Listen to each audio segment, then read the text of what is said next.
Last Thursday, Jon Jones was arrested for aggravated DWI in Albuquerque. Today, Jon has finally released a statement regarding the arrest. It says, "While we all work to understand and cope with stress and uncertainty surrounding the current state of our world, I want to express how truly disappointed I am that I have become the source of a negative headline again, especially during these trying times. I am disappointed for letting down the people I care about the most, my family, friends, and my fans. This morning, I entered a plea deal with Albuquerque's DA's office. I accepted full responsibility for my actions, and I know that I have some personal work to do, which involves the unhealthy relationship I have with alcohol. I have dedicated so much time and energy to improve my community, and I will not allow this personal setback to hinder my work within the community when we need it most. I truly appreciate the support I have received from the community of Albuquerque and all my fans around the world. I very much look forward to putting this behind me. Thank you all for your continued love and support. Please take care of yourselves." Kamaru Usman recalls the time when he used to get beat up by Rashad Evans earlier in his MMA career. I got to a certain point to where Rashad put it on me so bad one day. I was like, no, I can't wrestle through every position. Like, I can't do that. Like, I remember he was on tour. He was like going for like 3 weeks, traveling, doing shows, doing TV stuff. And I was just at the house with myself, and I was just training every day, twice a day. And then he came back in town. The next morning we went to training, and I was like, oh, I'm gonna put something on him. I'm gonna get him. He ain't ready. I'm gonna get him. He's not ready for what I'm about to give him with. Yeah. He came in cold. He didn't really even stretch. He didn't really warm up like that. He did a little bit, but he came in. We were sparring, MMA sparring. Yo, he beat me so bad, like shots to the face. And then I'm like, okay, I can always take him down. I shot in. He sprawled on me, and he was so heavy. He sprawled. It beat me up on the ground bad. We got back up. He took me down, beating on me. Yo, it was one of those days where you just sit in the locker room for a while, just like, bro, what am I even doing? Right? Bro, it was just so. I was there times 10 because I had to ride home with him. Yeah. So, you get beat so bad. I'm in the car. I'm looking out the window. I can't even look at him. I'm looking out the window like, man, I gotta ride home. You good? Yeah, I'm straight, bro. I'm straight. Don't worry about me. Yeah. That's exactly what he would do. He would come in the room. Yo, you good? I'm like, yeah, I'm good, dog. I'm good. You straight? I'm straight. I'm good. Yeah. Yeah. It was, but the mental switch was, I was okay with that. Like, I was okay with knowing that I wasn't the best. Darren Till, in a recent interview, gives his thoughts on Israel Adesanya versus Yoel Romero. He also explains why he's the perfect match for Adesanya. On the Believe You Me podcast, he went on to say, Adesanya's a pussy. You know what, mate? Yeah, I'm just going to come out and say it. It was a shit fight. But I've been in them myself, stalemate. I don't think Yoel and Stylebender were the right match for each other, the way that fight was looking. You could say Stylebender looked scared, and you could say Yoel was doing some stupid things, which he was. You know what, mate? It was just a snoozer. It just didn't do anything for the fans, didn't do anything for me. But then Stylebender's been in wars, and so has Yoel, so you can't really hate on them for one fight. But it was a shit fight. I feel like at welterweight, I was just so drained. It got to the point where it was just draining my whole body, my brain and everything. I feel now with this little bit of an improved mindset, I already had a strong one and healthier at middleweight. I think I'll just be too much for Stylebender. I think I've got too much power, and I think I'll be technically standing up too much for him. I really do. He's not taking me down. And I've got this mentality, when you take me down, I'm getting back up. Paulo Costa posts some new training footage to his Instagram.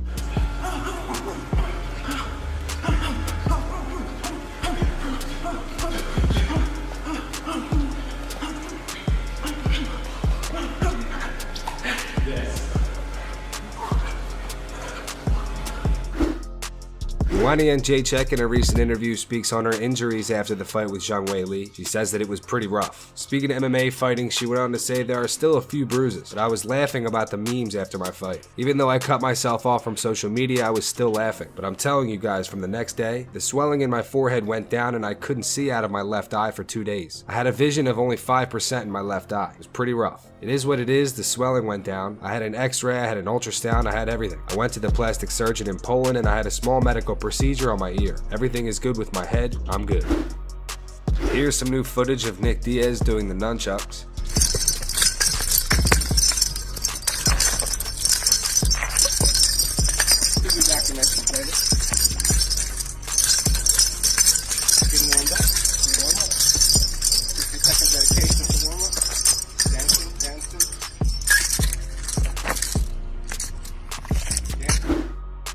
Kenny Florian on the Anik Florian Podcast gives his thoughts on Jorge Masvidal challenging Khabib at 155. Yeah, he really is in between weight classes, to be honest, because he's not the biggest welterweight either. Obviously, you look at him compared to some of the other guys like Kamaru Usman, the current champ, he's way smaller. But it's an advantage for him because conditioning is a big part of his game. His ability to go hard throughout those 25 minutes is crucial.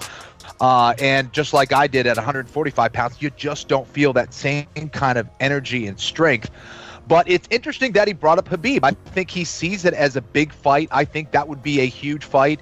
I agree with him that 155 pounds is not ideal for him at this point, but maybe it's big enough to be a super fight. I know the UFC isn't big on those, but two of the biggest names in the sport going at it, why not?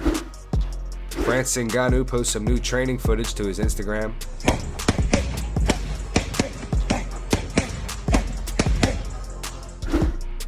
Michael Bisping on the Believe You Me podcast gives his thoughts on Jose Aldo, saying that he only needs 1 week to defeat Henry Cejudo. I can't say I disagree with that, to be honest. I mean, number one, the scale is the hardest battle for him. I mean, making 135. Making 145 for Jose Aldo was hard, and it was well documented. There was a lot of video blogs back in the day where he was making 145 and almost dying in the bathtub and things like that. So 135, I mean, my word. Although he did do it successfully in his last fight. Was it Marlon Moraes? It was Marlon Moraes, even though he lost. But he's getting the shot against Cejudo. Again, I'll go out there. I'll go out on a limb. I think it's the right move. I think it's a gangster move of the UFC to do that, because we were talking about the judges on the last show. The judges got it wrong on that one, in my opinion. However, saying he only needs 1 week to get ready for Henry Cejudo, I mean, that's a bold claim. But Jose Aldo was long considered, and people have forgotten this, long considered to have the best takedown defense in the game. And he fought wrestler after wrestler after wrestler, because he was the guy back in the day that was just destroying people with leg kicks. Of course, he had a complete striking arsenal, knees, elbows, kicks, you name it. But it was the kicks. He would destroy people with leg kicks, so everybody just said, take him down. But they could not get him down. And I think against Henry Cejudo, I don't think Henry's going to have much success in trying to take him down either. Darren Till on the Believe You Me podcast speaks on DMing both Israel Adesanya and Yoel Romero. Mate, I've fucking gone in everyone's DMs, to be honest. I've actually... That's brilliant! I've gone in Yoel's DMs as well, but he didn't reply. I was like, I'm coming for you, Yoel! And then, like, the next day I checked out and it said just, like, played and red, and I was thinking, why isn't he replying back to me? It's like, has he got a problem or something? So, yeah, I just keep fucking going in everyone. Listen, I'm like this, mate, it's all good and well doing it for the cameras, but like I want to speak to you, me and you. Like me and you, it's different, you know what I mean? And I haven't had much of a problem with no one, really a proper beef, and I'm just sort of one of them. If you're gonna have proper beef, none of this pushing or managers in the way or all that shit. When you see me, it's beef. It's like we'll have a straight net and then we'll sort of shake hands. That's how I sort of look at it. That's going to wrap it up for the news. Thank you so much for watching. If you enjoyed the video, be sure to drop a like down below and subscribe to Full Mount MMA on YouTube. Here are the 3 top comments from last video. These comments are in reference to Jon Jones getting arrested. The first one says Jon Jones is the most active UFC champ inside and outside of the octagon. The second one says headline, Jon Jones arrested again. Everyone, it's normal. And the final one says everyone, how many chances do you need, Jon? Jon Jones, yes. Those were the 3 top comments from last video. If you want to be featured in the next video, be sure to drop a comment down below on this one.